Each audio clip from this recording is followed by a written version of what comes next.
Secretary, please take the roll. Calling the roll, Mr. Germana. Mr. Gallagher. Here. Mr. Strawn. Here. Ms. Conwell. Here. Mr. Jones. Here. Mr. Rogers. Here. Ms. Simon. Here. Ms. Conley. Here. Mr. Greenspan. Here. Mr. Miller. Here. And Mr. Brady is absent today. Mr. Germana, thank you. Oh, okay. Thank you. The Committee of the Whole is prepared and ready to take the minutes of this meeting. There are no minutes from the previous meeting, having had this as the first calling. Are there any public comments for anybody that signed in for the agenda? Yes. Mayor Bill Cervenik has signed in to speak. Mr. Mayor, would you please take the podium up there?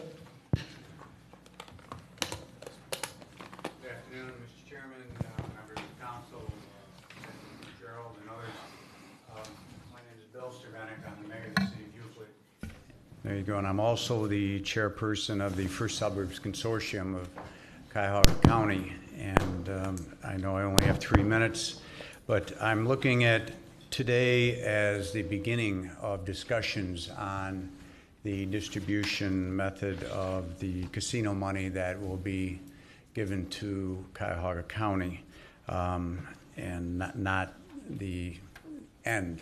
And I came here to speak today on behalf of the City of Euclid and the First Suburbs to tell you that we feel that it would be a tremendous disservice to the First Suburb communities who suffer many of the same ills that this legislation is trying to cure in downtown Euclid, for our suburbs not to have a crack or a method of being able to be distributed some of these funds for some of the very serious problems we face. First Suburbs have tremendous commercial disinvestment, housing disinvestment, as well as industrial problems, including brownfields.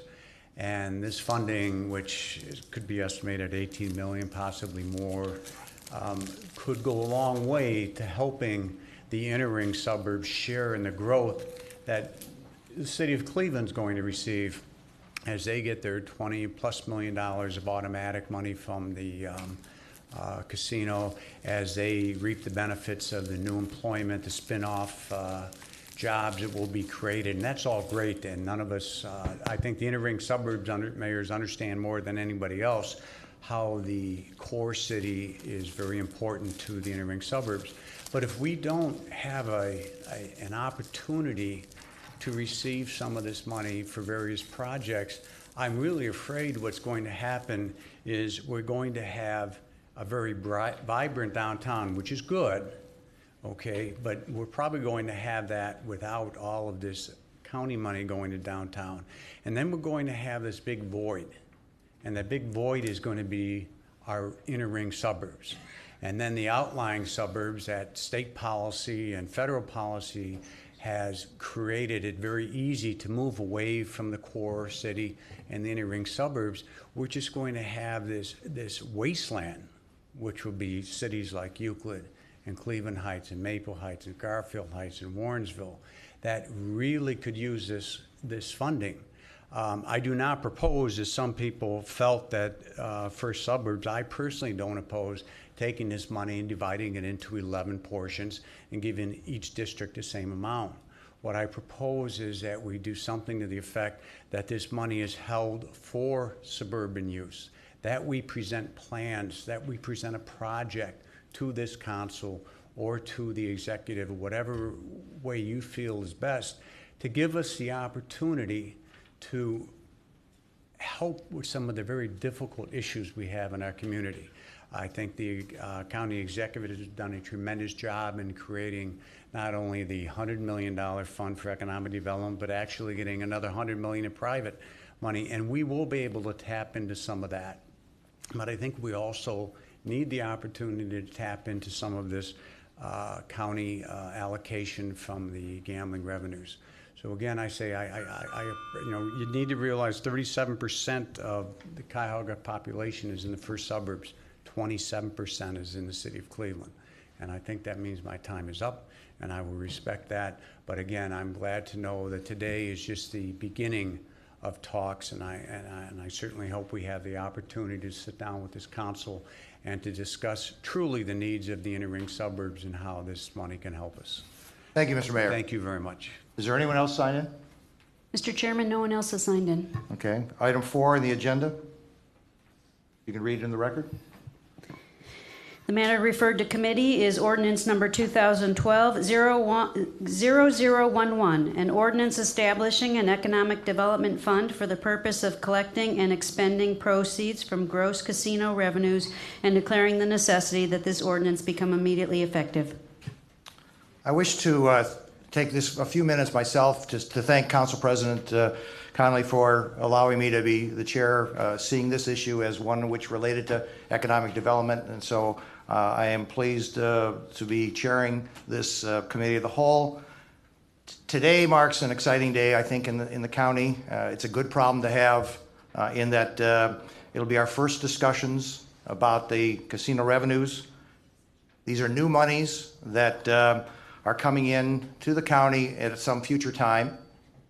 It is not something that's in the budget that we spent last fall discussing. So it's a great problem to be facing.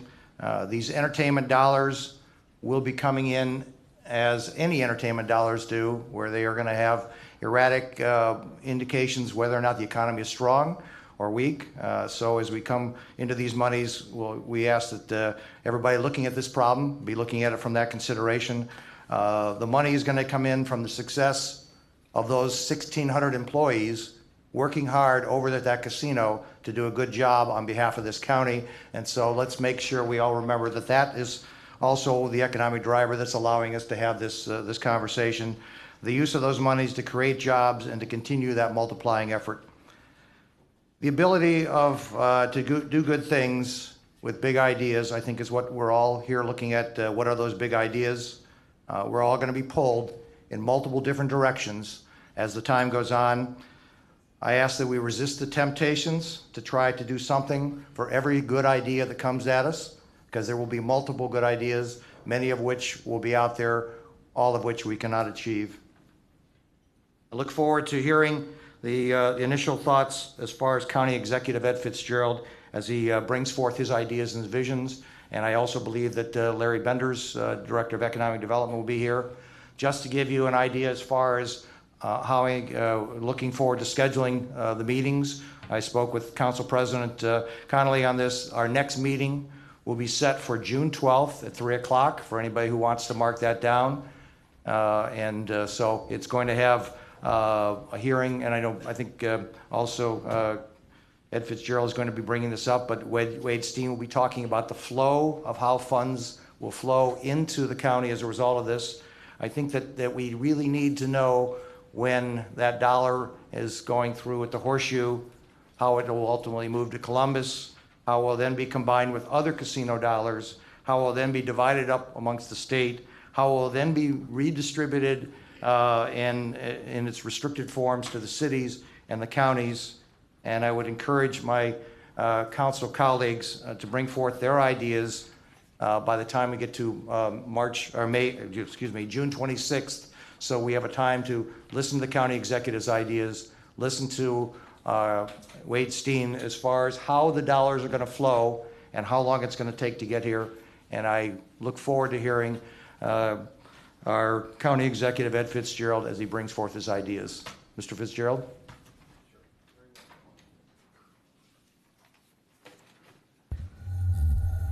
Thank you very much, Councilman Schron and all of County Council and my colleagues in municipal government, Mayor Cervenik and others. I want to start with, and I'm going to turn it over to Larry after my introductory comments, but I think that it would be appropriate, because of the amount of public attention, to go over some things that I know the council is aware of, but I think we're aware of the process that we went through to get here in the first place. Not everyone is, and it wasn't inevitable that we were actually going to get to this place. And what I mean by that is, as the council knows, you have passed a 2-year budget which is one of the soundest in the state of Ohio for any county in Ohio, which did not rely or anticipate on these revenues to balance it for operations. One of the first decisions that the council and myself made jointly was that we would hold this money in abeyance and we would not use it to try to kick the can down the road in terms of making difficult financial decisions. So we wrestled with those decisions. We made some unpopular decisions so that we would be able to have money to invest strategically. And because, as Councilman Tron mentioned, this particular revenue stream is uncertain, to say the least, it didn't make sense, we didn't think, to have our own operations and our own day-to-day functioning in county government be reliant upon this. So that was the first decision that we made jointly, and I appreciate that was my suggestion when we first took office, and I'm glad that council had joined me in that particular decision. The next decision, the next bridge really that we had to cross was we wanted to have the capacity to do something, again, strategic, transformational, dramatic when it came to economic development. It wasn't clear exactly with all the state cuts that Mayor Cervenik referenced. County government has been as much the target of those as city governments have been. We've lost over $40 million in state funding over the biennium. Our personnel, and there are cities that have had similar experiences, some of them are in the inner ring, some of them are, it isn't limited to the inner ring, but our own personnel is down 25% from what it was a few years ago. We have had employees that have gone 3-4 years without a raise. This is the first year in 4 years where our employees haven't been forced to take unpaid furloughs.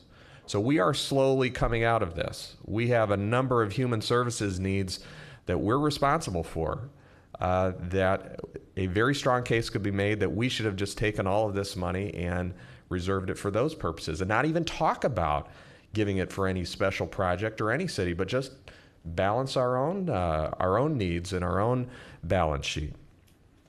But we had to we were mandated by our charter to take more of a leadership role in economic development. Originally, the suggestions had been maybe we should take this particular fund of money and we would bond it out and create a $100 million economic development fund. We had discussions, political discussions had taken place in 2010 about whether that was possible. And I was one of the people that said that was a possibility.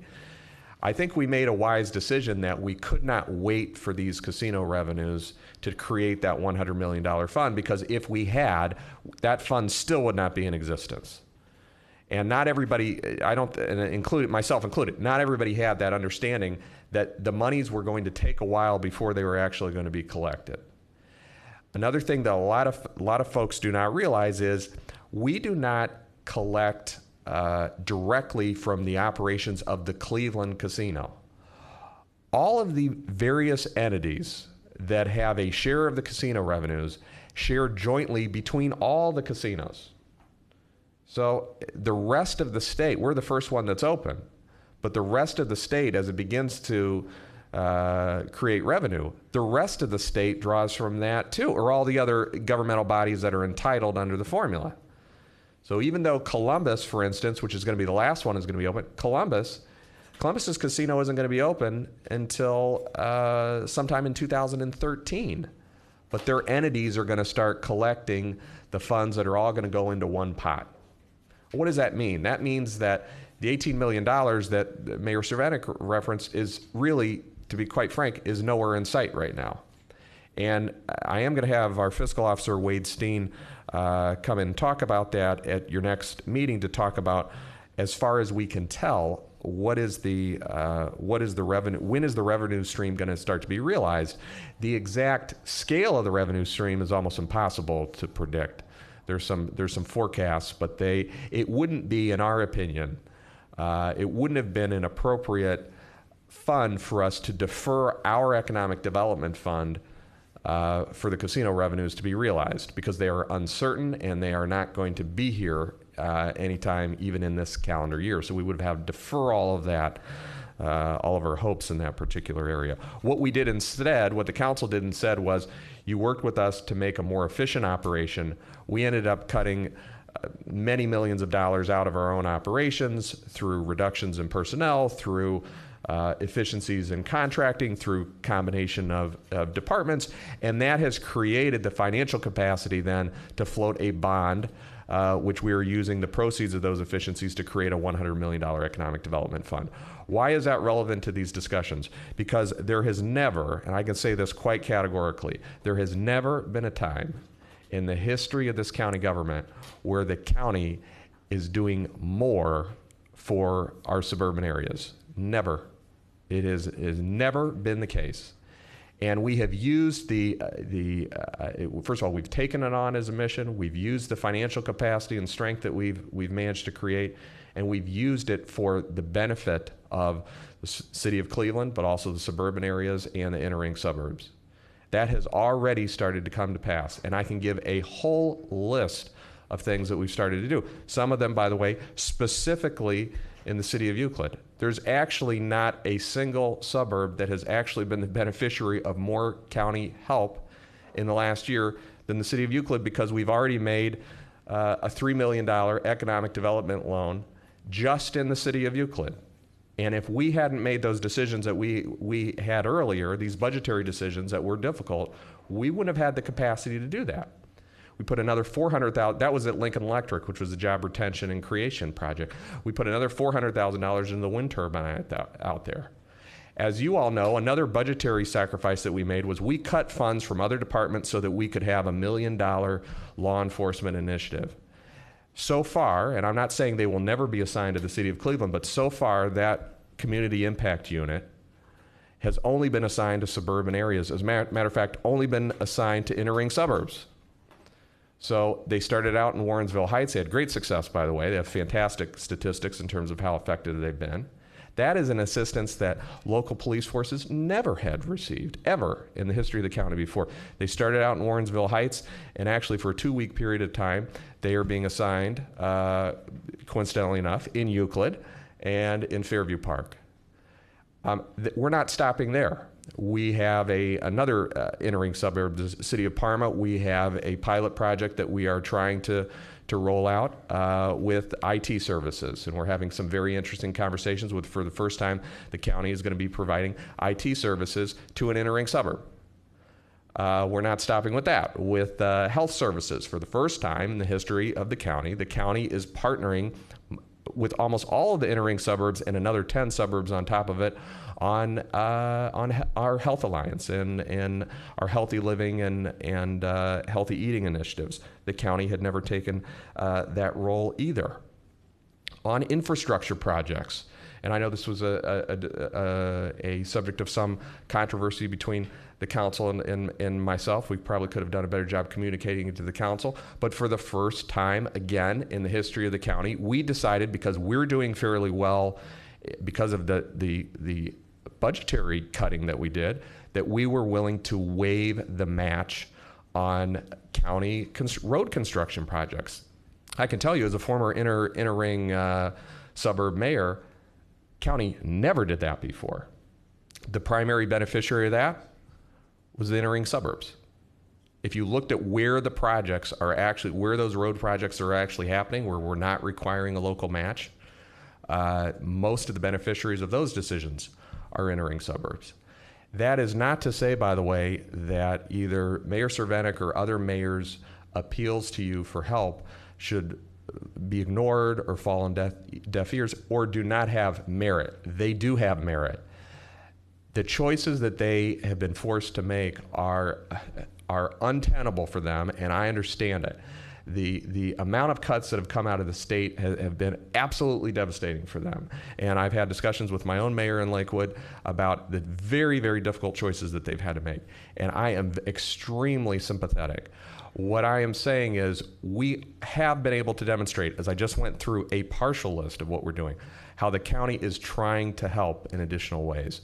What I'm appealing to you to do is to be still, not try to be all things to all people. It is impossible for us to make up for the cuts in federal spending. It is impossible for us to make up for the cuts in state spending. And if we try to be all things to all people, we will blow an opportunity to be strategic about these funds. Again, I'm not saying that there couldn't be any assistance. I'm saying I think we have to make sure we don't take a peanut butter approach where we end up spreading it so thin, because there are so many compelling requests that you're going to hear. That doesn't even count the requests. I mean, you take all 59 suburbs, they would all have, I think, some good requests. That doesn't count all the social service agencies that I think could make just as compelling requests. So I hope you take that into consideration as you deliberate about this. A couple points I want to make before I turn it over to Larry about why we decided to do this, recommend this particular approach. First of all, we wanted to try to make sure that the money was spent in a concentrated way, and it wasn't spent for our own operations, and it wasn't spread out in a way that it didn't have dramatic impact. Secondly, if you look at major metropolitan areas that are successful, there are no examples of successful major metropolitan areas that do not have a vibrant downtown. It doesn't exist. There is no list because they do not exist. If your downtown isn't vibrant, your suburbs will wither and die. There's no question about that. We have to look at what the history of downtown development has been in this town for the last 30 or 40 years. It has been a history of starting and stopping. There will be a big project, there will be a big grand opening, there will be a lot of self-congratulations, there will be a year or two where it looks like things are going good, and then the funding will dry up. We've got to make sure that the successes, where all of us like to attend the ribbon cuttings, we've got to make sure that these successes are followed up in year 1, year 2, year 5, year 10. And if we don't create a revenue stream for that, we'll all talk about this, that it was a missed opportunity and it wasn't followed up on. You can talk about whether it's the flats or the stadium projects. They did not kick off a sustained drive of economic development. And this can be part of that. This can be part of that. Related to that, when you look at where economic benefit ends up redounding to in terms of the downtown area, there's no other single area of the county that more people are connected to. So again, all 59 suburbs have a stake in downtown. All of them.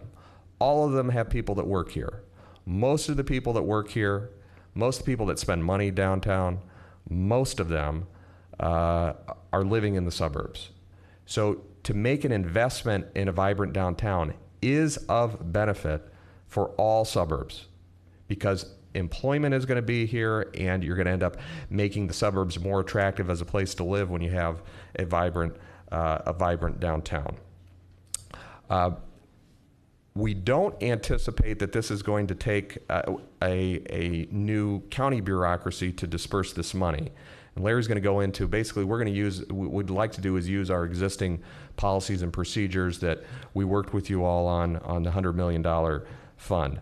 I do think it's important, by the way, that we're decisive about this, because the state, just as they have not been helpful to us in the way that they've cut funds, the state has also, make no mistake about it, the state has designs on this money.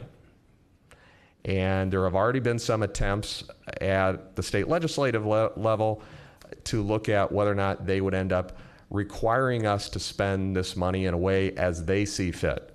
So the sooner, with all due deliberate speed, the sooner that we make a decision on what we should do for this, I think the better, because when that money is out there and it hasn't been accounted for yet, I think it makes a more attractive target for the folks downtown.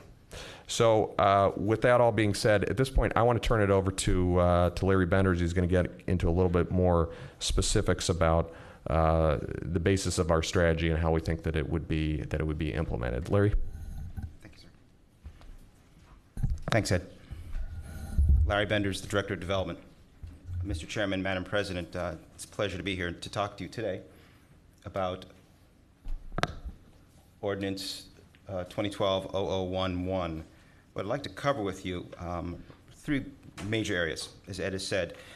the purpose of the ordinance, what it says, what it's trying to do, talk about the assumptions and the risks and the revenue that Ed has highlighted for you, and then talk about what the ordinance is trying to produce for us, the outcomes of the ordinance. And you should have copies of these slides in front of you, and I've sent them electronically to you as well. Purpose. There are really 2 points in this ordinance. First, it directs the fiscal officer to establish an economic development fund for the purpose of collecting and expending proceeds from the gross casino revenues. One. And the second part, it says that those revenues are to be used by the Department of Development for an economic development program whose purpose shall be to promote economic development in Cleveland's downtown district, which is defined loosely as the lake to the Internet Bridge, the Interbelt Bridge, CSU to West 25th Street. So that's the purpose. The rationale for the ordinance, the reason we're here, is we want to realize the aspirations of the Charter, Section 7.01, which you recall says that economic development is a primary purpose of county government, which was new, if you recall. That was very new, and I know you know that. And the second piece was to make sure that economic well-being and prosperity accrued to the county and all of its residents. So economic development is a primary activity of government, and it benefits all of the county's residents. So that's what we're looking for. And this body passed last year, as required under the Charter, the 5-year economic development plan. And you'll see it again, the new one, by June 1st. And that 5-year plan that you approved recognizes the importance of place-based economic development and leveraging existing assets. It's the point exactly the executive was making about we have fits and starts. We build something and we don't follow through year 3 when the funding dries up. So we're talking about connecting our assets, levering them, and making them work together. We have a unique opportunity here, and we want to make sure we get it right. Further rationale points. The downtown Cleveland is the county's #1 job center. You know, the labor force of the county is about 600,000 people, 600,000 residents. And of those 600,000, about 100,000 work in downtown Cleveland. They commute to downtown Cleveland every day. And 72% of those don't live in the city of Cleveland. And when you look at the numbers, they bring back, those commuters from the suburbs bring back $4 billion of wages back to the local communities. $4 billion every year. It's a huge subsidy for the cities and the suburbs outside of the city of Cleveland. There are 7,500 businesses that are in downtown Cleveland, and the average wage in downtown Cleveland is $59,000. That's 50% greater than the median wage in the entire county. So they're good paying jobs in a concentrated kind of place. Downtown is the county's largest contributor to countywide operations. When you look at it, there's nearly $3 billion of real estate in downtown Cleveland. $3 billion of real estate value. That's about equal to the entire real estate footprint of Cleveland Heights, of the city of Cleveland Heights. So it's a substantial place. And so downtown benefits of downtown flow to the entire county. Metro Parks receives about $2 million of annual support from downtown Cleveland activity. So it's hugely important. And the downtown districts, the cities, the suburbs move in tandem, not in opposition. That's a statement that's made by CEOs for cities. And it's supported by the Brookings work of 2 summers ago in restoring prosperity that gave rise to the county transition plan. That was the basis for the economic development plan that we created and that you passed. So, #1 job center, largest contributor to countywide operations. Lots of dollars come from the city back to the suburbs. And the suburbs' future is tied to the health of the city. More rationale points. Accessibility. All roads lead to downtown Cleveland. The highways all come here, light rail, heavy rail, public transit, a river, and a lake. Everything points here. This is the heart. This is the core. And you can leverage the private investments and other incentives. The conventional wisdom is $1 of public money is going to throw 10 to 15 times private return. And we're seeing that right here in our own community. Look at Flats East Bank.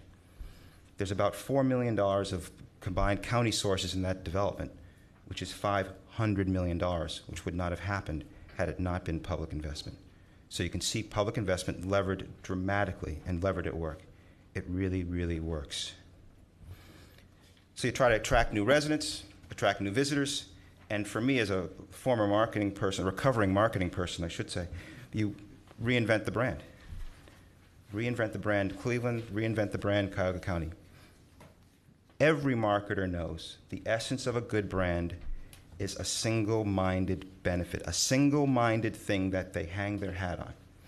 For me, that is the heart of Cleveland, downtown Cleveland. That is the heart and the core of the county, of the brand. And we can't let anything interfere with that. Revenue assumptions. If you look at, we've seen a number of different numbers, but according to the County Commissioners Association statewide, they're looking at about $8.5 million of revenue per year out of the casinos, and that's once they're all operating statewide. And the executive framed up some of the concerns about how that money's going to flow, if it comes. So it's not a layup. It's not set in stone at all. And as a result, there are some real risks with this revenue, and they're not insignificant. One is, as Ed had said, the state can change the rules, and that is possible. We've seen some of those happenings over the last few months. Gambling patterns can change. We don't know how gamblers are going to respond and what's going to happen with their visitation to the casino and how they're going to spend. Other states' competitive response. Other legislatures are not going to sit by as they see their business cannibalized by a new competitors in the state of Ohio. I got to believe the contiguous states are going to respond when they see a third of their revenue start to dwindle. Look at the war that happened in New Jersey, between New Jersey and Pennsylvania, across border, when one has gambling and one increases. It becomes a very expensive game. Also, these are operated by private enterprise. Other operators are not going to sit by and watch their casinos in other states revenue erode, their top line and then their bottom line eroded because they have new competitors in the scene. And I saw some recent data saying that Northeast Ohio in particular is a very large contributor to gambling operations in other states. So they're not going to let that go lightly. And finally, for our own downtown Cleveland experience, we can't sit by and say we built a casino or someone else built a casino with their money and then walk away. If any of you have happened to walk the district recently, walk the neighborhood, walk the adjoining blocks, and you'll see a very challenging experience in some of the buildings that are empty, right next to the casino. So I offer you this. A visitor to our town is on West 4th. They walk down Euclid to the casino. That same visitor is on West 4th. They walk down Prospect to the casino. They're going to have a very different experience at Streetscape. So we want to make sure that they have a good experience, a positive experience in downtown, so that the casino itself can grow, can thrive, can be successful. Because these other factors above on the slide are going to be at work. Other states are going to act, other operators are going to act. We need to make sure that we are competitive. What else does the ordinance give you? As the executive said, the ordinance gives you a proven process for vetting and scoring and recommending programs. These egg charts are the process that you approved through the Economic Development Plan and then the fund earlier this year, which says we receive applications, we look at applications, we score applications, and then they go to an independent body for review, a quasi-independent body, the CIC. Then that CIC, with that recommendation, it goes to some legislative body, whether it's a board of control, a contracts and purchasing board, or the council, depending on the scale of the program, where those legislative bodies can make the decision about, is this project funded or not? What are the merits of the project? You close the deal and you go on and do it. We have a proven process that it took us 6 to 9 months to build, and it's working very well. In the first 90 days of this year, recall, we've announced 1,000 new jobs created, mostly through the funding of the fund and projects that went through this process. 1,000 jobs in 90 days. We know how to do this. And the third bullet, the third egg, you have a scoring sheet that we worked very hard collectively to devise and say, importantly, what are we trying to do? What are the things that are important to us? Not just what sounds good, what are we trying to get done? Does this project move us closer? So we have a proven process to use, and that's important. Other outcomes from the ordinance, you get to lever that process that you worked very hard to create with us. You get a revolving loan fund. These aren't just grants. These are loan funds, which means it can be a sustainable self-funding program. So it generates income and generates revenue, so you can continue to fund it, continue to push projects out. because of the questions we ask, the projects that we take. You'll have projects and investments that attract visitors, residents, create and retain jobs, because that's what we're doing right now. And you get measurable economic development impact, because that was the whole point of the plan. What are the metrics? Job creation, job retention in the short term, in the longer term, increases in per capita income, property values, and the like.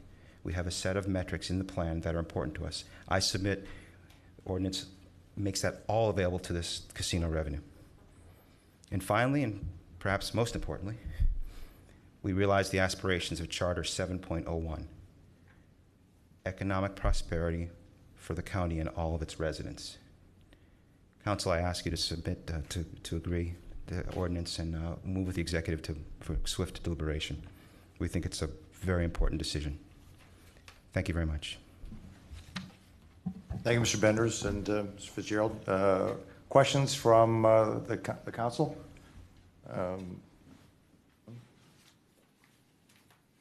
Okay, Mr. Gallagher first. Mr. Greenspan, was there anybody else? Yes, Simon. For Mr. Fitzgerald.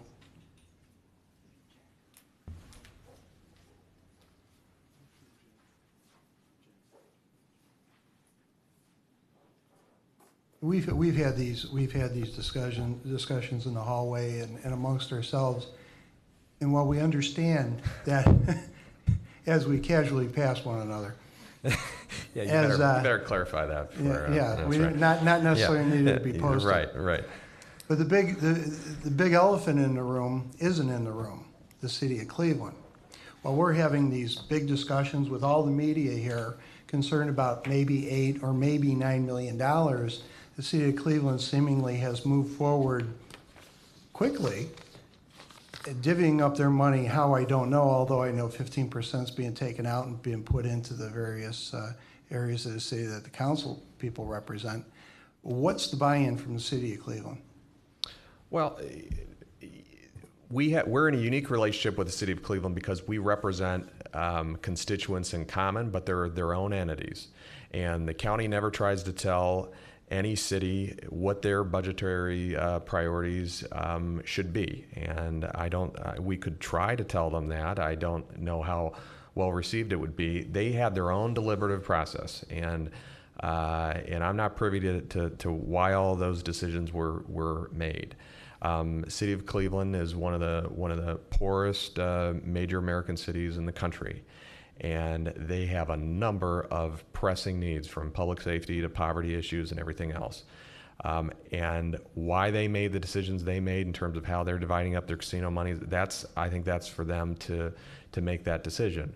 One of the things that this body has done consistently and has not, and I'm referring to the county council, and I don't think they've gotten the credit for it that you deserve, and that is that the predictions about the county council was that it was going to default to a way of decision making that has been used in the city of Cleveland sometimes, I think probably to its detriment at times, that each individual ward is its own entity and money is divided up accordingly. And one of the risks, I think, of the new county system was that we would default to that type of a strategy. And the council has never done it. The council has never said, well, how much of the human services funds that are being spent, how many are being spent in the city of Cleveland? Because I can guarantee you most of them are spent in the city of Cleveland. Or how many are being spent in my district? Or even with infrastructure. Well, how many roads are getting paved in Strongsville as opposed to being paved in Lakewood or Cleveland Heights? And I didn't mention Parma on purpose. But you know, we laugh about it, but the fact is we can laugh about it because we never were territorial about it. We never have been, and that was predicted from day one with this council that it would default into that. I think we have to avoid that. Now, we have had discussions with, I've had discussions with Mayor Jackson about aligning our spending, and the city of Cleveland has made a lot of investments in downtown. They could speak better than I could, and I think if there would be a point in your hearings where you would want to hear from the development folks or representatives of the city of Cleveland, they can tell you how many resources they put down into downtown Cleveland. And I think it'd be a pretty big number. Now, they may not be able to tell you that they put as much of their casino revenues as what we're talking about, but there are a lot of other support they've done. Everything from, I mean, just look at the additional law enforcement that they've already tried to put into downtown Cleveland. So there are other parties, I think, that are investing in downtown Cleveland. One of the things that we didn't mention is there's also a synergy that we hope that we can be a part of. And that's not just from the city of Cleveland, which has put a lot of resources into downtown. It's also represented by the projects that have significant private capital and the business community that is a stakeholder in downtown Cleveland. So the Downtown Cleveland Alliance, which I know supports this particular proposal, and we didn't ask them whether they would before we made it. We made the proposal because we thought it made strategic economic sense. They're in favor of it, but they've also put their money where their mouth is because they've taxed their own members. So they have taxed their own members to do the clean initiative, safe and clean initiative that they've done in the downtown area. So I think we need to look at, to be fair, your question is well taken, but we need to look at who has been investing in downtown Cleveland, and do we want to play a role in that? And in all the money that we spend, we know as a practical matter that most of the $100 million fund is not going to be spent in downtown Cleveland because it's focused on business expansion, and most of those projects are probably going to be in the suburbs. We know that. And it's already starting to come to fruition. Now, the AmTrust project is probably going to be the exception because that is a downtown project. But the other projects, as the development department can tell you, most of the ones that are in the queue are suburban. And one of the things we talked about in the Economic Development Commission was if we were going to have a place-based strategy, and part of our strategy should be place-based. The revenue statistics from the County Commissioners Association of Ohio, by the way, are that, I think these are interesting, are that in 2012, the estimate is that we would receive at most $3 million and probably close to $2 million. That's in 2012. In 2013, when they're all supposed to be operational, we're talking about anywhere from $8 to $11 million. This is not, I don't want to say that's not a lot of money, but if you're talking about a $100 million fund, plus another $100 million that we've managed to get the banks to agree to do, most of that investment is going to be suburban. Having $8 million out of a pool of $200 million is not, I don't think is not an overemphasis on the downtown area, which serves the entire community. But to speak any more specifically to the city of Cleveland, it might make sense in future meetings to have their representatives down. I will tell you that we have started meeting on a staff level between the mayor's office and the county executives in my own office about how we're going to coordinate our improvements once the medical mart is done, and what we're going to do with the mall, and what we're going to do with all of the facilities, and how we're going to connect all these facilities. That is a discussion that has started, and I'm not sure that any of us have attached a dollar amount commitment to that, but it's certainly relevant. Thank you. Follow? Yeah. There's one, I couldn't agree with you more on the one part of your plan, and that's keeping the funds whole as opposed to chipping away at them. I just think keeping these together for an express purpose, at least for the short period, is the important thing to do going forward, so we can use that money and really, chopped up is not going to do anything. Well, I agree, Councilman, and actually there were parts that I disagreed with what Mayor Cervenik said, but I also agreed with him in that he's not suggesting that all this be dispersed by per capita. We already made the toughest decision. The toughest decision was when we had our budgetary hearings, we could have reduced fewer positions and made fewer cuts if we had just said, well, look, we know we're going to get these casino revenues, so let's pass the buck on some of those tough decisions. The council already made the decision basically for a 2-year period of time. We have exempted all these funds. We don't need them in our budget. We have appropriate reserves, and that was a huge decision. Now the question is just, okay, if we have had the guts to reserve an amount of funds to do something strategic, what's the best strategy that's going to create the most economic growth and the most jobs? Where would that happen? But it shouldn't be taken as this is our entire economic development plan, because we've got another couple $100 million that we've already reserved for that purpose. Great, thank you, Mr. Chair. I mean, I couldn't agree more as far as as far as us having to have a vibrant downtown. I've lived from a community in Atlanta that went from 2 million to 6 million people, and in a short period of time with a vibrant downtown as a focus. I get that, and I'm a firm believer that the money should follow the need. We're acting here as if Cleveland is not getting any money whatsoever to benefit themselves, to help with their own economic development efforts, to help with their own health and social and public safety needs. And the county is invested in downtown Cleveland with part of Cleveland's residents insofar as the $1.5 billion in the Medical Mart Convention Center. What is concerning is Cleveland's not here, as Councilman Gallagher brought forward. And I have two questions. Number one, are they accepting of what we're trying to do here? What's the plan? What's the vision with the city of Cleveland? We can create this fund to work between certain blocks, which is what the proposal here is.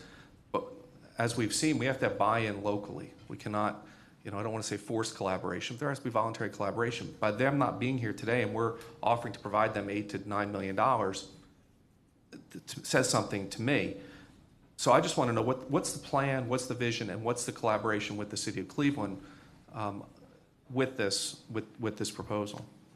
Well, look, I think it would have been presumptuous for us if, when they were having their budgetary hearings about what they were going to do with casino money, if I had shown up, or you had shown up, or anybody had shown up and said, here's what you should be doing with your funds, I think I don't think that would have been our role, and I don't think they would. First of all, we didn't ask them to be here, and they didn't ask to be here, and I don't think they need to be here. Now, if you want to know what their strategy is, that's different.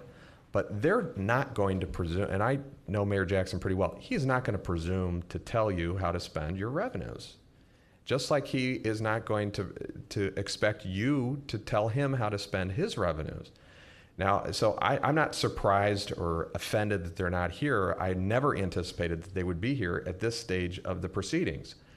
To go to Councilman Gallagher's point, though, it is appropriate, I think, to talk about what other spending is happening in downtown Cleveland, and how does this fit in with that? Because the city of Cleveland has, first of all, I don't think we should look at it as if we're giving them this money. We represent the city of Cleveland too. We have concurrent jurisdiction, or we're doing concurrent service. And in the same with council representatives, you represent your ward, but you also represent the whole county. So you, Councilman Greenspan, represent the people of the city of Cleveland. And they may not have voted for you or ever would, but that doesn't mean that you don't represent them. They would, I'm sure, if given the chance. So that may be a little presumptuous. So, and we can never forget that. Ward representatives always need to keep in mind that they represent the entire county. And Mayor Jackson has said that to me many times, that what we have to avoid between city and county relations is we have to make sure that that's not a source of tension. We both represent the city of Cleveland, and we should.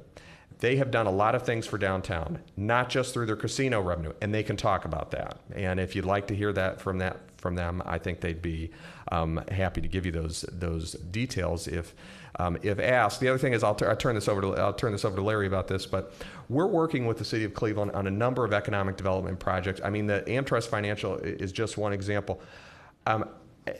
They're certainly welcoming. I have heard from them informally. They're certainly welcoming of the fact that we would be putting additional resources into economic development in the city of Cleveland. I mean, they're not going to presume to tell us that, but we have been working in a very cooperative way on a number of economic development projects, including in the downtown area. Larry, can you expand on that a little bit? Yes, Ed, thank you. We work with the city on a regular basis. Our teams are one on brownfield activity. We pool our money, we review projects together, and do them together. To the prior point about the involvement of the city of Cleveland, I would ask a process point. can we think about what our desired outcome is first, and then work backwards to who does what? If we can keep our eye on what is the end state we seek, what do we desire, not who does what. That's later. What do we want? We want success, we want prosperity for everyone, we want a vibrant downtown. Then the question is, how do you get there? But first agree on what the outcome is, then we can build a plan that gets us that. And just to that end, as far as representation, I think this council has acted, and not implying, Mr. Fitzgerald, that you implied anything other, but I think we've acted pretty fairly as far as representing the residents equally throughout the county. And we all have, and we've all just, either through memo or discussed different concepts as it relates to this topic, specifically, and we'll discuss those not at this meeting, but at future meetings. If we look specifically at the challenging areas within the county, and obviously this will bleed a little bit into my concept as far as, and the mayor and I did not speak, we've not spoken about a shared concept of entering development. But if we look throughout the county at some of the areas that are seeing the most challenging times, we talk about providing opportunity for all residents of the county equally. Cleveland, it looks like it's turning the corner on some of its challenging times. Not that there aren't going to be more challenging times. The outer ring suburbs have been able to withstand some challenging times. But when we talk about growth and we talk about need, the money following the need, that's where my position, and from a district standpoint, I have one of my 6 communities as an inner ring suburb. I don't have an overwhelming constituency base there, so my vision is more strategic in the overall growth of the county. That's why I believe in looking at it in a broader perspective. And once again, the money follows the need. I just believe, as we all have different beliefs, where it should be focused. If I could, Council, just follow. First of all, I agree with you. We need to be partners with the inner ring suburbs. That's why I gave a pretty long list, and we have more things about how we're trying to assist inner ring suburbs and other suburban communities. I didn't even give it an exhaustive list of it or a comprehensive list of it, but we do think that they've had a lot of tough budgetary times. Trust me, I'm quite familiar with it because when I was the mayor of one of those cities, I had to cut my workforce by 20%. So I'm more than aware of it. And I think it does make sense to help them, and we have and we will. Whether or not it makes sense for this particular fund to be spread out amongst a number of suburban projects is another question that the council, and I respect, look, this is this was our proposal. We don't expect it to be just swallowed whole without any discussion or debate or deliberation or even change. I would never presume that. And I respect, I think, and contrary to what maybe some people's expectations, the disagreements about this have been based on, I think, good public policy ideas. All of the suggestions I have heard have been fairly reasonable. None of them are what I would call boondoggle projects or excessively parochial or anything of that nature. Just one other point, though, in terms of why does it make sense to focus these, at least have the primary focus of these dollars downtown. The casino itself has to continue to succeed, or this money isn't going to continue. Going to Larry's point, to make downtown more vibrant means that the goose is going to keep on laying golden eggs. If downtown doesn't thrive and succeed, it's going to limit the amount of money that this asset actually ends up creating for the county. So I think what we really have to do, and when we looked at our economic development plan, we had this $100 million fund, which we believe is mostly going to end up being spent in the suburbs. We think most of the financial institution lending is going to be spent in the suburbs. The part that was missing was the place-based strategy. And the big risk is that we're going to have all this development, but we're not really going to be a connected downtown the way Indianapolis is, or even Pittsburgh is, or our rivals are. And we may say that's just the city of Cleveland's job, but I don't think it's just the city of Cleveland's job. I think we have a role with that. Thank you, Ms. Simon.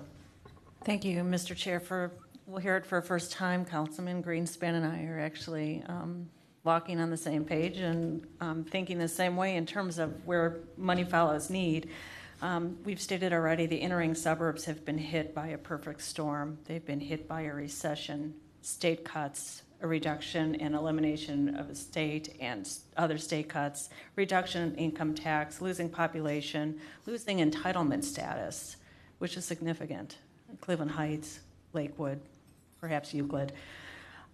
With that, I agree with Mayor Cervenik that what we're going to see is a place in our county where there's a desert, because the population of our residents live in the suburbs, but when they continue to see abandoned homes, foreclosed homes, vacant storefronts, gray fields, brown fields, safety concerns, I understand the executive has put some great programs in place, but what we're going to see is, even though we have a strengthening downtown and job creation, the people who are going to be working and making the money are not going to want to live in those suburbs, Bedford Heights, Maple Heights, if they continue to experience these cuts and the deterioration of what we've all witnessed.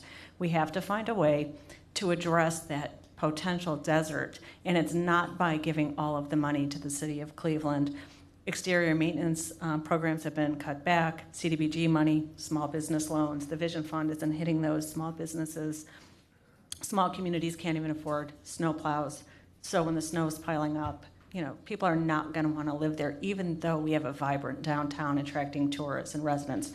So I have not heard you address that particular and unique concern that is going to be experienced by this plan if everything went to the city of Cleveland. I'm on the same page that the primary focus should be downtown, but certainly not to the exclusion of the unique set of circumstances with the entering. I've not heard how this program is going to address that, and I frankly don't think it would.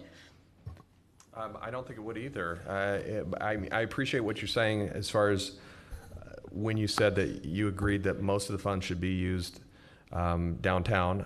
I was glad to hear you say that. I couldn't really make out the rest of what you said, but I heard that part. No, listen, I understand exactly what you're saying. I did not try to make a proposal that was going to be a panacea for the budget problems, not just of entering suburbs, but of a lot of different institutions, government and nonprofit in this community.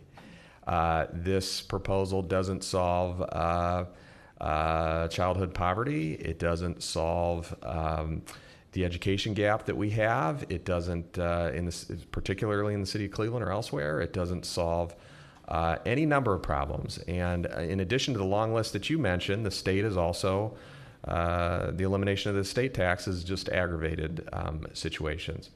The way I have tried to address it is that the county, I can say objectively, is doing more for those suburbs than it's ever done before. Now, is it filling the hole that is still in their budget? It isn't. Do I think this fund would even be able to do that? I don't, even if we gave 100% of it. Am I open to suggestions about other things that the county could do for those suburbs? I am, because I challenge my staff on that almost every week. I didn't even list all of the different services that we're going to try to provide to try to help municipalities, everything from police and radio dispatch. We want to help with any consolidations that they want to do, and we're open to other funding as well. We're in a unique position in that, because we have been so fiscally prudent, I think, in the budget that was just passed, we have a little bit of capacity to do some things and to help. And I'm not. This process could serve a very constructive purpose if some of those particular needs were identified and we figured out a way to fund them. I'll say one more thing, though, that I think does not make a casino revenue. There may be some things that maybe the county could do to help some of those things. Why I think a casino revenue is probably not the best way to do it is because you're talking about day-to-day operational needs of cities, mostly, not totally, but for instance, if a local community has had to lay off 3 police officers and they want to hire them back, this is not the greatest way to do that, even if we gave them a grant. Because the grant is going to be there, but the revenue stream is unpredictable. And you don't want to, in general, you don't want to use funds like this for operational purposes. There's other formulas and other ways you can provide that kind of assistance. Because what happens is, unless you're going to lock in that funding for the whole life of the casino, which I don't think people are going to want to do. I don't think they're going to say for the next 50 years. For instance, the city of Lakewood has talked about reducing police officers now. And let's say they had 5 police officers and they wanted the casino to pay for it. I don't think this council is going to want to be in a position of guaranteeing 5 salaries on the Lakewood Police Department for the next 50 years. Then the problem is, if you give them a grant one year, now they hire the employee and the next year they don't get the grant. Then what happens? That's the danger of one-time funding used for operational purposes. Now, I'm sure it wouldn't be turned down by a city. They'd be happy to have it. But I think that we have to be, when you have funds like these that I think are unpredictable in terms of how steady the revenue stream is, I think it makes sense to use them more on the development side, because you're funding a development and it's not something that's going to be asking you for an annual appropriation. But as we have those hearings, if those needs are expressed, I've told my directors at our last cabinet meeting, as these requests, which I think have all been very reasonable, as they have come forward, if there are ways for us to help, we will look elsewhere in our budget to try to address some of those things. Mr. Miller?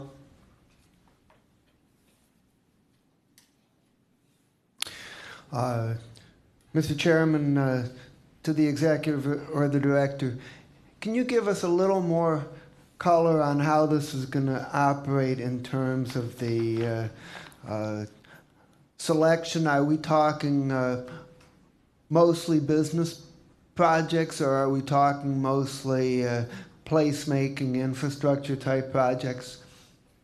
Through the chair to the councilperson.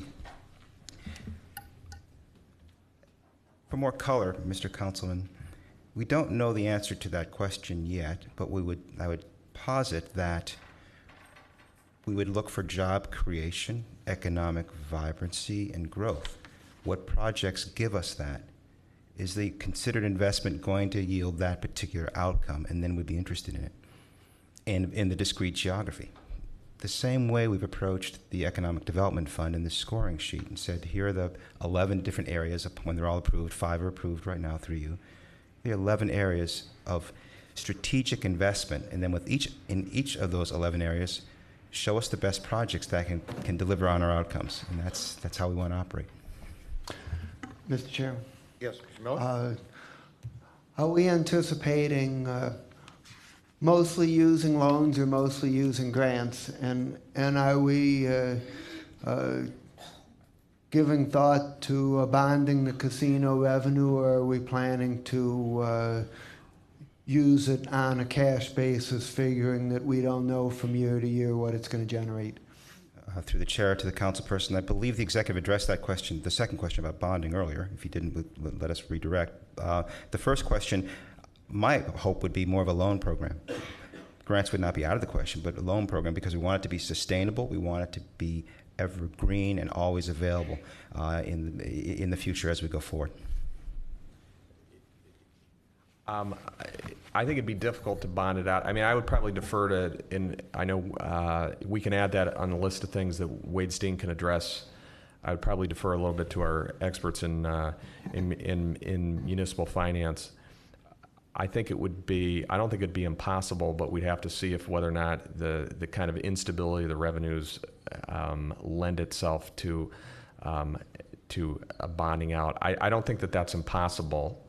I think it's something that we should consider, this council should consider. I think we need to look at how much debt that we're willing to take on as an institution. I'd like to see what our bond council would say about that. I'd like to see, I think another question is, we know we're going to go up for a bond rating. Our bond rating is going to be reviewed this year. We're hopeful that if not this year, sometime in the near future, we're going to be upgraded to a AAA bond rating. I'd like to know if that would affect it in any way. And I think we also have to get some legal opinion, and our law department has been researching this, but one advantage of bonding this money out is that it creates a binding financial contract, which may make it more difficult for the state to raid those funds, and that may be one strategic reason to bond the money out.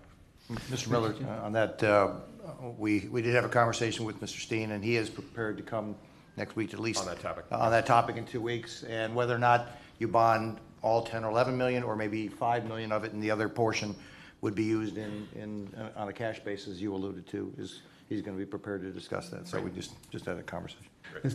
Mr. Chairman? Yeah. Follow up? Yes.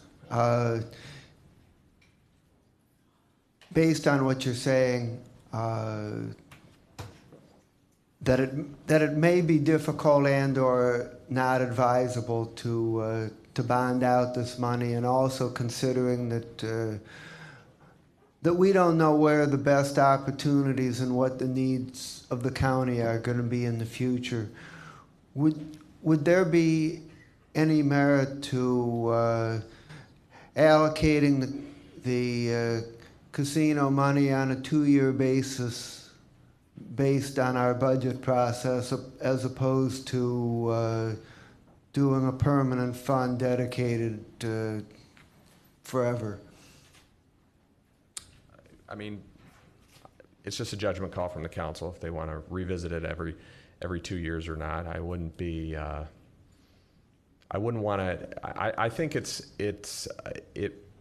my preference would be that we at least define what as a body and as an institution, what our aspirations are for this fund, because otherwise we're going to go through. I think that this dialogue that we're having, including with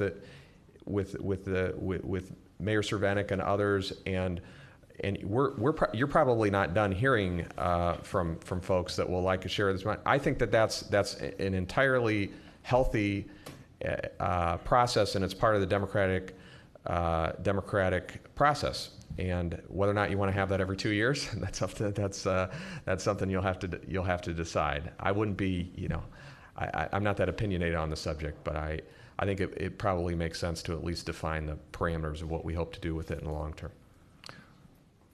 Thank you, Mr. Chairman. Mr. Germano is next, and then Ms. Conwell, and then Mr. Rogers, I think. Thank you, Mr. Chairman. First of all, to the executive, when you said about spreading the peanut butter, if you spread it too thin, what's the use? And so I'm much in favor of having a focus with this money, and I think being focused does make sense. For me, looking at this is not taxes. This is not people's taxes that we're spending. And most of us in the last month have heard the expression, render unto Caesar's things that are Caesar's. For heaven's sakes, this is gambling money. The other thing is, we're talking Cuyahoga County, but our casino is going to be drawing people from 10, 15, maybe 20 different counties. This is not going to be just Cuyahoga County people gambling at the casino. They're going to be coming in from all their surrounding counties. So I agree with the idea of having the focus. Because this is gambling money, it's a downtown type situation. Most of my district and most of the leaders of my district are proud of what this county has been achieving and doing, and they want to be supportive of it. But like Mr. Gallagher has mentioned and Mr. Greenspan, what is important with the county is this collaboration that we have kind of fostered, and that's kind of our motto. We're gonna have intergovernmental relations and collaboration. I think we've got to collaborate with the city of Cleveland, and the message is we don't want to tell them what to do, but I think we want to deliver to Cleveland messages that the Cuyahoga County wants to collaborate, and we don't want to put all of our funds if they're not going to collaborate with us. And I think what's great about this project is you have the Greater Cleveland Partnership or Alliance that has already volunteered to increase their taxes to help develop the same district that we want to, and this is collaboration. So we're collaborating with the Greater Cleveland Alliance. Certainly, I think Cleveland is, now that at least I'm expressing it and some other people are expressing it, we'd like to see us collaborate with some of these funds because we want them to be partners with us so that the focus is greater and we could spread the peanut butter a little thicker. So thank you, Mr. Chairman. Ms. Kama? Yes, thank you, Chair. To the Director. You had mentioned how the funds would be used, primarily loans. Have you had any discussions so far of how much the maximum loan amount would be for each entity that you pick or proposal? Through the chair to the councilperson, no, we have not gotten to the point of defining programs yet. In fact, through our experience with Western Reserve Fund, we're learning that the assumptions we made about interest rates, terms, loan principal amounts, we weren't quite right.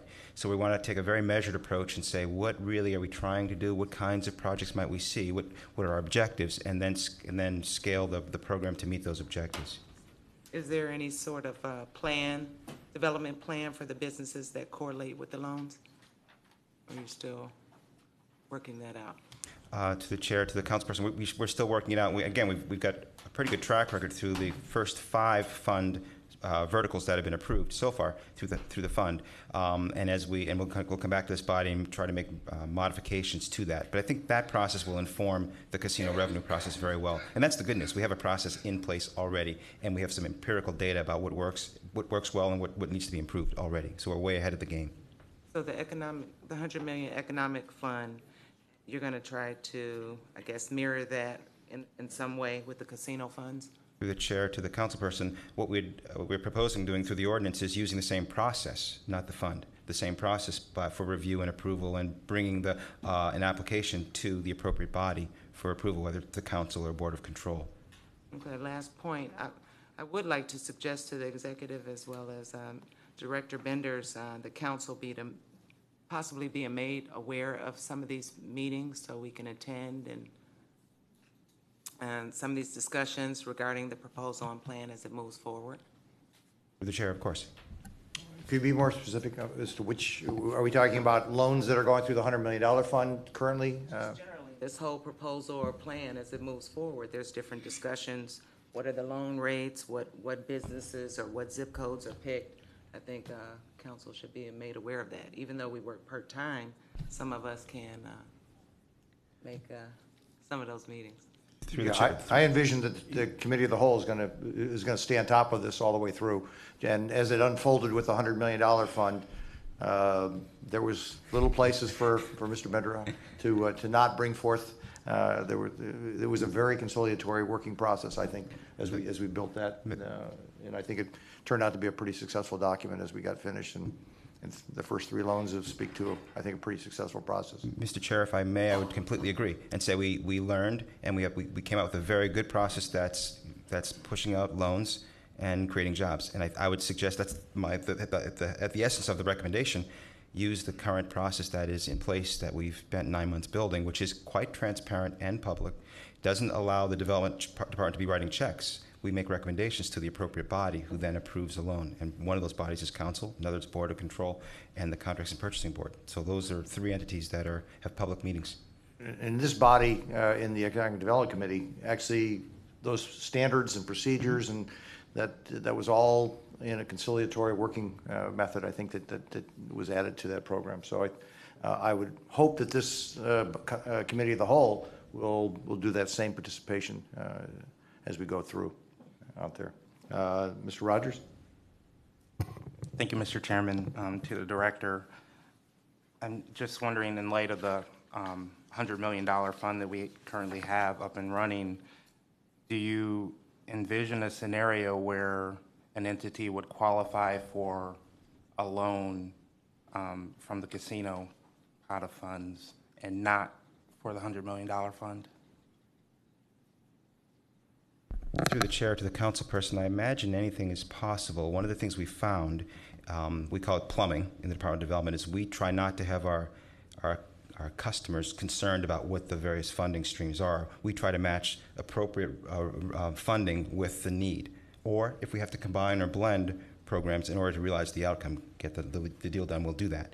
So we try not to have our customers worry about that at all, and that may not even know what the source of money is. What's important for them is, can you guarantee me a stream, and at date certain? That's really what we're trying to get to. So following up on that, do we anticipate spending or loaning out anywhere close to $100 million over the next year or two from the $100 million fund? Through the chair to the councilperson, so far in 5 months, we probably have asks and have pushed out around $10 or $12 million so far. So I would say we're not at this point. We're not close to the $100 million in the coming year. But as the velocity picks up, we'll have to see. We work closely with the fiscal office to make sure that we're under control and we know what our source of revenue is and what our obligations are. So I think we're well positioned to not outstrip our capacity. So is there any particular reason at this point that we would have to dedicate the 8.5 if we have the $100 million fund available for the same purposes? Through the chair to the councilperson, one, the majority of the Western Reserve Fund, the $100 million fund, is not spent in the city of Cleveland, so that's one. Two, we have yet to define what projects are appropriate for the casino revenue, only that our outcome would be job creation and vibrancy downtown. So we have yet to say what kinds of projects do we want to entertain with that casino revenue. Let me add a couple things to that. One is, what that means is, in terms of, I think the short answer to, would there be projects that would be downtown projects that would be approved through this fund that wouldn't through the $100 million fund? And I would say that I would anticipate that could happen, because there are ones that would add to the connectedness or the vibrancy of downtown that may not be necessarily have long-term job creation. They may be a construction project that may create jobs short-term, but we're not anticipating doing that with a $100 million fund. For instance, if the city of Westlake, let's say, said, we want to apply to the $100 million fund because we have some infrastructure to connect Crocker Park to some surrounding neighborhoods, it's not going to get funded, even though that would create some temporary construction jobs, because it wouldn't be a business expansion, it would be more of an infrastructure need. Could something like that exist downtown to make sure that these assets, as they come online, are connected with each other? I would say that's a possibility. The other thing is, with our $100 million fund, we avoided the approach to have either a specific cluster of a very particular industry. In other words, saying, well, this particular part of, let's say, the tech industry, we're going to reserve a portion of the $100 million fund just for that technology, which is a cluster strategy. We decided not to do that. We also didn't have any portion of the $100 million fund that said that was as narrowly focused for an area. So we didn't say, we're going to make sure that these funds are focused in this place-based strategy. So we had the place-based language in the economic development plan that you all approved for our 5-year plan, but we never had any resources that were place-based. So it creates more capacity to make sure that there's a pool there for eligible projects in the downtown area in particular. And to Mr. Rogers' point, in regards to the $100 million fund, it was never the design that the $100 million would be sitting here on day one. That unfolds, as we recall, over about a 4-year period of time. And the first year, I think we're right on track with where we thought we would be for that portion that would be coming out this first year, between 20 and 25 million between these first 2 years, second year, and then third year, and then eventually bonding it out as we move down the path. So we've I think we're right on track with where we forecasted as a body together with the Economic Development Committee, obviously the executives team. I think it's right on track. It's not like $100 million sitting in the bank account, sitting idle at this point in time. It has not been borrowed. It has not been bonded out, and that's for a future date. But that's more of a structure than it is a bank account that's sitting in place. No, I understand that. I did. That was sometimes necessarily for other people who maybe are hearing about it. They might be thinking that it's sitting in the bank account. Why don't you use those monies? It's not. Yeah, sorry. Mr. Rogers? No, Mr. Jones, excuse me. I already, yeah. Thank you, Mr. Chairman. I have to say I'm probably one of just a few of the councilmen whose district ranges that from the near downtown to the inner ring suburbs. And my mayors have called and they've talked to me, and they certainly expressed interest in a portion of these dollars. But I have to say, philosophically, I am sympathetic to what you've put forward. We know how important these casino dollars are and the vibrancy of downtown. I believe if good things happen in Cleveland, good things will spread. If we allow bad things to happen in the city of Cleveland, then bad things have spread. So I've been able to share that same message across the district wherever I go, and it's been very well received. So with that having been said, I know there's going to be a time when there may be some counter proposals and adjustments or other considerations, but just on the plan as you put forward, I would like to hear, and you talked to it briefly, but I would like to hear how you see the working relationship with Cleveland. We certainly represent our districts and the county, and Cleveland represents, also we have overlapping representation.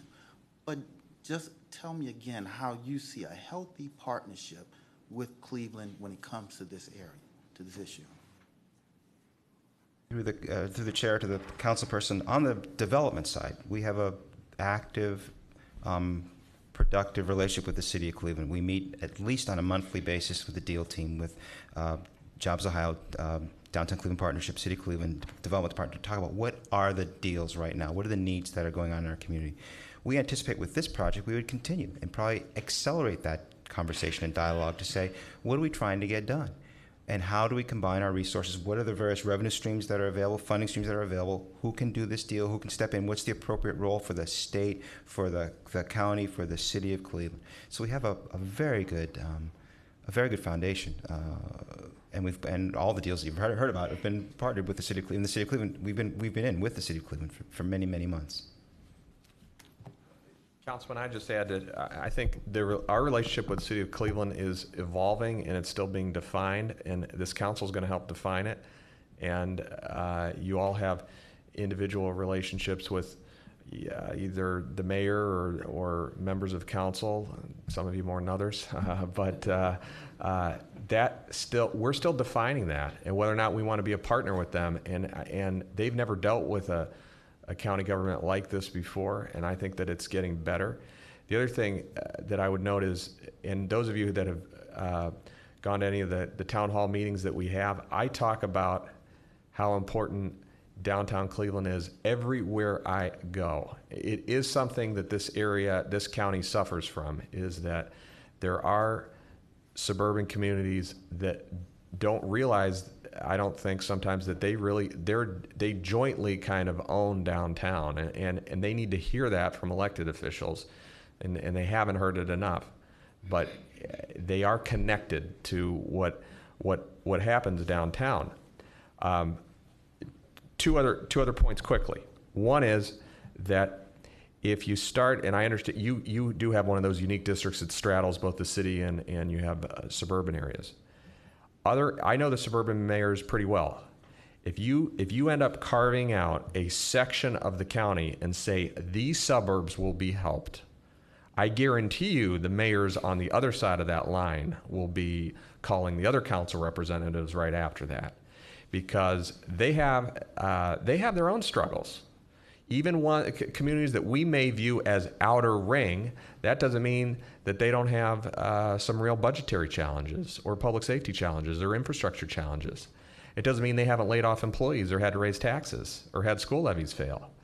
You'll hear from them next. So the problem is that you've got to figure out where does it stop, and where do you stop being strategic because you've overcommitted yourself. But the last thing is, I just want to mention this again. Individual council people have called me about either the concerns of a particular suburb or a certain human service need. I am not saying no to those requests. What I'm saying is, we're already doing more than we have before. I'm totally open to trying to help on some of those things. I think we need to let suburbs know also. I don't think all suburban leaders know how much we're doing, because we're doing more than we ever have before. We have to communicate that, but we may have some other room in our budget to assist in a strategic way some of those other communities. I just don't think that this particular fund is well suited to that, but it doesn't mean that I'm saying no to any request that has some merit, because I think a lot of these communities are really hurting, and they do have legitimate requests, and I would like to help. And we may be able, I've also asked Mr. Steen, and he may talk about this the next meeting, maybe a future meeting. I've said, I want to see if we have room in our budget to help some of these other communities with specific needs, and hopefully we'll be in a position to do that, at least partially. And I think the county executive is correct. We may hear. Some of us have already heard. So we have outer ring suburbs. It's amazing how fastly they quickly unite themselves. Also, I've already gotten the emails from my outer ring suburbs on this very issue. So I think that his prediction is well taken out there. And from that, is there any other questions in regards to anything that came up? Our next meeting is set for the June 12th, and Mr. Steen will be here. I do have some friends, as I'm sure a lot of us do, in the city of Cleveland, so I will throw an invitation for Chris Warren, perhaps to come and tell us about his beliefs as far as how we might fit together. So, Mr. Chair. yes. Yeah, I'm sorry, I believe you mentioned there would be a meeting, a committee of the whole on the 26th. I've already scheduled a charter review committee of the whole meeting on that day. Okay. Usually what time? 3 o'clock. For committee of the whole, I mean, if we can back it up to 1 and go have 2 committees of the whole and a council meeting, we want to be from 1, 3, and 5. The 19th is open. Well, one of the things we discussed is whether or not it makes sense to flow right into the next meeting. So we'll either meet at 1 or you'll meet at 1, one of the two. That's fine. We'll work it out. We can work that out. Okay. But it was more to get other people's inputs at that point in time. So with that, is there anything else? Is anyone else signed in regards to for public comment? Yes, Mr. Chairman, Lee Fisher has signed in to address council. Fisher, would you please take our mic?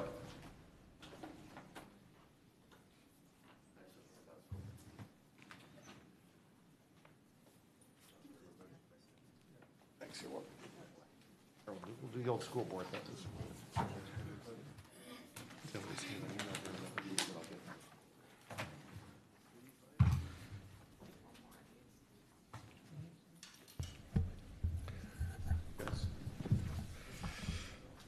Need another one, Dave. Get another one? Okay.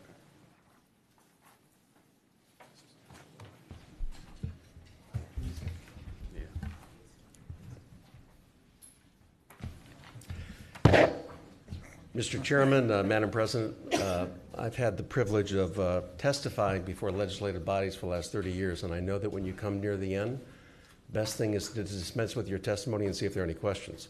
However, since you have no idea why I'm here, I think I'll just give you a brief version of it, but I will try to do it briefly. So I will not read all of my testimony because I wanted to open up to any conversation you might want to have. The reason I'm here today is that I was contacted by the county administration of County Executive Ed Fitzgerald to ask if I would share my thoughts on this particular ordinance that you've been discussing for the last hour.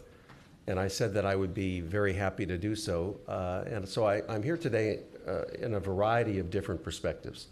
First and foremost, in my new position as of about a year ago, as the president and CEO of a national organization called CEOs for Cities. I'm also here in my capacity as a state legislator here in Ohio for 10 years and as Attorney General and Lieutenant Governor, but most relevant, Director of Economic Development for the state.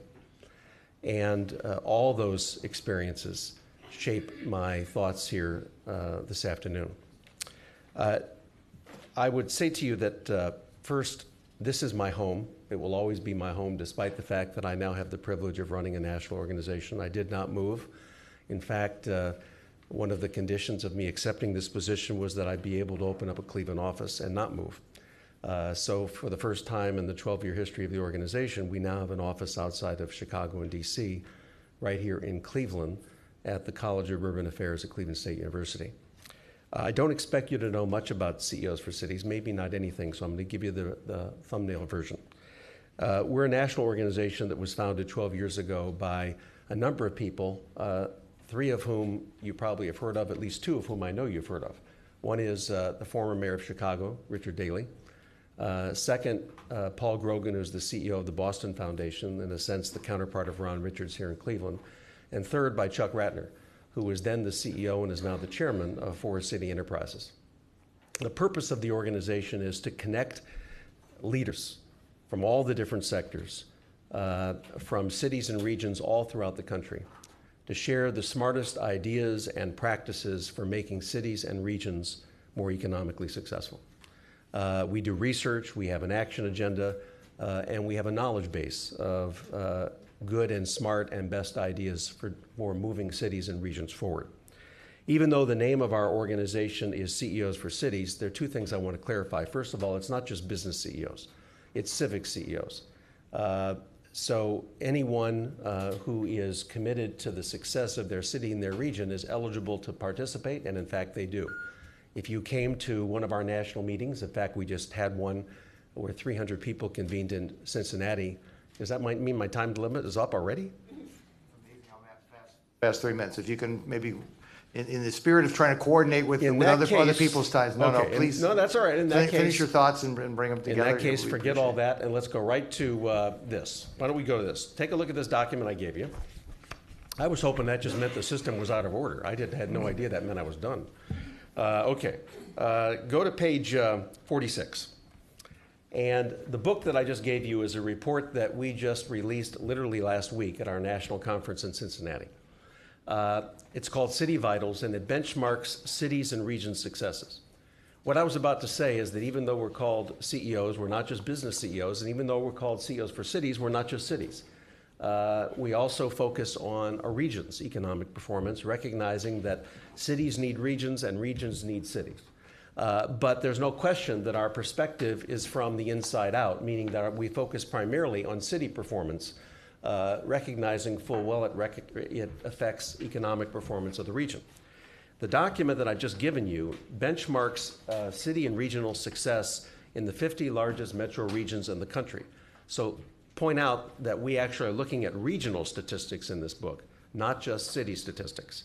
And on page 46, we have something devoted to something we call core vitality. And that's really the reason I'm here today. To say to you that as someone who lives in a first suburb, who grew up in a first suburb, who represented first suburbs, I get it. And you just heard from County Executive Ed Fitzgerald, who gets it as well because he was the mayor of a first suburb. But I will tell you this. You are connected, as you well know, at the hip to the success, present and future, of our city of Cleveland. You cannot have a strong region without a strong core. It is impossible. And if you try, you will fail. But you also can't have a strong core if you don't have a strong connected core and you don't have a strong talented core. So there are 3 reasons today that I would say to you this ordinance is important. Number 1, that you need core vitality. You need to have a strong core in order for the rest of the region, both first suburbs and outer suburbs, and for that matter, even the rural areas, to succeed. Number 2, you have to have a core that is connected. If that casino is not connected to the rest of the city, this casino, no matter how attractive it is inside, will fail. It will fail because time and again, as we've looked around the country, the casinos that are not well connected to their own communities, their own core central city, burst into into quick, sudden fame, and then falter and, if anything, hurt the city. On the other hand, the casinos that are well connected, primarily physical connections, so that you don't have what Larry Bender said, you walk out and you see empty storefronts, but you see vibrancy everywhere you go when you leave that casino. That casino will thrive, therefore the revenues will thrive, therefore the core city will thrive, therefore the county and the region will thrive. And number 3, the single most important ingredient to a city and region's success, bar none, is talent. And all the evidence shows that the smartest, most creative talent these days, not all of it, but most of it, is being attracted not to the first suburbs or the outer suburbs. It's being connected to the city. If you want to attract talent to this region, your best shot is attracting it to the city. And your best chance of attracting it to the city is having a core connected city with strong connections that are both physical connections, human capital connections, and social connections. If you do that, then it's the rising tide that lifts all boats. I would call this the rising tide ordinance, because the truth of the matter is, I guarantee you that all my favorite mayors, Dan Posick, Fletcher Berger, Earl Lycan, Ed Cervenik, they will all benefit, not immediately, but they will all benefit. But I can also tell you that if you do what we did in the state legislature for 10 years, and I'm guilty of this too, and spread it out and make all 99 districts happy, you will do nothing transformational. You will do nothing that will move the needle, and 10 years from now, no one will remember any of those 99 things you did. But if you have the courage and the vision and the foresight to be able to say, wait a second, we do want to help you, Forest City. We do want to help you, Bedford. We do want to help you, Westlake. But the best way to do it is investing in the core vitality of the city of Cleveland. And you'll see long-term benefits for sure, maybe short-term benefits, but long-term benefits for sure. And we will rise as a region far above those regions that take a look at trying to please every community or every district at the expense of being transformational and moving ahead. Thank you very much. Appreciate it. Thank you. Is there any other persons signed in? And this process is not going to end today, so the good opportunity is we're going to have plenty of chances. No one else has signed in. No one else has signed in? Hearing nothing else, call the meeting adjourned. Thank you.